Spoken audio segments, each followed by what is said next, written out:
But back then, like on the heels of Steve Rubell's success with Studio 54, he then, that teetered out and he opened up the Palladium. And, the first night that we opened, O.J. Simpson came with his wife. He treated everybody so well. He gave me $100 tip and he gave he said, I want you to give this out to all the backup boys, the glass kids, and the bus boys, and he gave them $50 every one. That's crazy. That's OJ incredible. And back with then Nicole was Brown? like $200. You know what I mean? Yeah. So Did he- OJ with Nicole Brown. With Nicole Brown, they were at my Wow. bar. I opened up the champagne for them. It was fabulous. He was wonderful. Well, we know how that story turned Right. out. But Whoa, that's Great wild. guy, minus the murder. So this was like 6 months before he killed her? no, you know what? I don't know how long it was. But I think it was a few years before, many years, because I had moved out. And then it happened much later. Much later. Mm-hmm. That's incredible. It was like That's 80s. a wild story. Were there any kind of drugs that were happening at the Red Zone? At the Red Zone, I never was into the drug culture, but yes, I mean, it was Cocaine City. Like everybody would come up to the bar with their mouth like, "Hi, can I have a?" And I would be like, "Gee, I hope you're having a good time, huh?"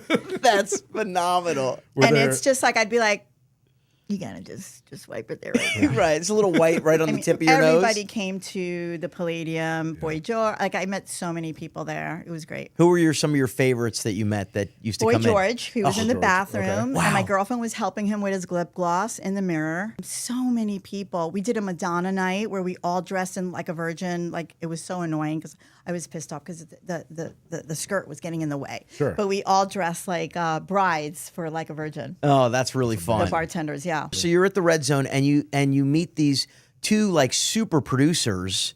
Yes, Robert Clavillis and David Cole, who had some house music hits. Boom, boom, boom, boom, boom, boom, boom, boom. Remember that? Yes. Boom, boom. Yeah. They had Yeah. that. They Yeah. had a couple of house, right? And all the DJs loved them.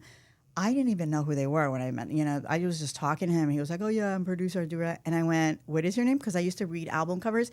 This is what we did, kids, back in the day. Okay, we would read album covers. Can you in the back. explain it to the kids now, like So, what that actually the means? album cover, the artwork alone, you would just stare at it. But in the back, you could see the credits of who did what, like who produced, who wrote, who whatever. right. And I used to study all the club records and just records. And I remember Robert Clavillis and David Cole's name. So when he said to me his name was Robert Clavillis and he got a drink, I was like, oh, and I had my demo reel. You just had it Very on you? smart. I mean, my demo cassette. Yeah. Yeah. Remember those? Cassette kids, you remember a cassette? I don't think CDs are a stretch. I don't know about cassettes. That's true. That's going to be tough to. Cassette. For your demo, did you record in a studio or you record in your apartment? How did you guys do it? No, I do it in. I worked with a producer and I Okay. did some. I was doing demos. I thought I was going to be Madonna. I was like, she can do it. I can do it because I used to go to the Funhouse, which is another big nightclub with a lot of big history. And Jellybean used to play there. I don't know if you know who Jellybean is, but yeah. he was a DJ. He was a famous DJ. Yeah. And I was so mad at Madonna because she just came busting in. I used to have a crush on Jellybean. I used to, Webbo pants. We used to dance. She stole our style too. She came in. She stole my man. Jellybean never was my man. He never even knew I was live.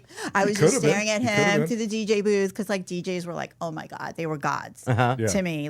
So I was in love with him, but never really. He was just like, hey, dolls. Never really bothered to look my way. But then Madonna came in and swooped him away from me. And she stole our style. Just so you know, you heard it here first. For the record, what was her first single? Was it Like a Virgin? No, it was before that. It was Lucky Star. Lucky Star? Okay. She did Lucky Star, and she wore Webbo pants and the belts and all this stuff. And she got that style from us at the Funhouse. So when you watched it, you were just like this?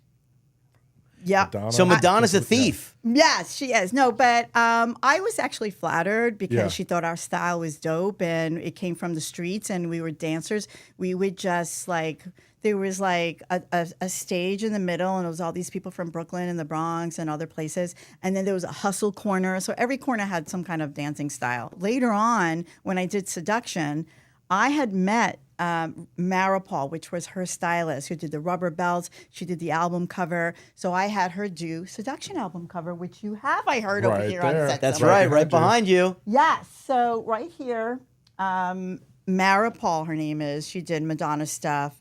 She actually did a deal with Madonna with the rubber bracelets. I mean, it was huge then, her style. Right. But that was Maripol. That Okay. was not Madonna. That That was was not Madonna. Maripol. She's an incredible stylist. She art directed the cover. I mean, it's just beautiful. Gorgeous. It's timeless. It's great. That's what you can tell I when miss someone's. cover art in the 90s was don't like you? it was an Oh art my form. It was like gosh, I used to it want to go really into was. when I was an early illustrator. I was like I wanted to design album covers before Yeah. it became like digital stuff. Because you guys are animators, right? And I mean, Sort of, you are designers artists and voice. Yeah, and yeah. designers and animation. Yeah. So So you hand your demo off to this producer. Okay, yeah, You guys Robert end Kimball's. up making Seduction, and you have Yes. top 40 hits. we had 3 top 10 hits. The first one was "You're My One and Only." Yep.